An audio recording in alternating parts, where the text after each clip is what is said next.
De 3 kommunikationsformer er en model, som er ekstremt vigtig for al kommunikation. Hvis du ikke mestrer de 3 kommunikationsformer, kan du glemme alt om alle mulige andre avancerede teknikker. Det kan være et stor trækteknik, eller coaching-teknik, eller lille træk.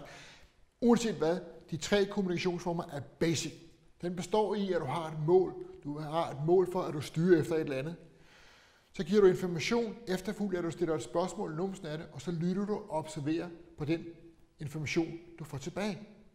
Det er meget at sige, at det, der styrer samtalen, det er spørgsmålene. Information kan kun påvirke.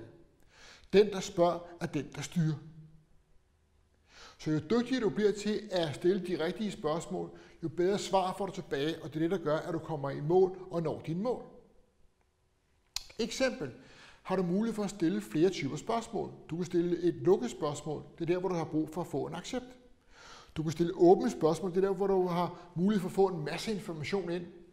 Du kan også stille vurderingsspørgsmål. Det er der, hvor du skal have dem til at vurdere og tænke over det, du spørger om.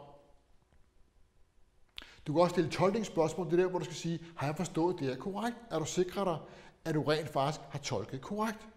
Men uanset hvad, det der styrer er at stille de rigtige spørgsmål. Men det påvirker også rent mentalt. Det var med andre ord at sige, at hver gang du giver information og putter et spørgsmål i numsen af det, så påvirker du modpartens tankegang og følelser. Fordi de skal jo tænke over det, du spørger om.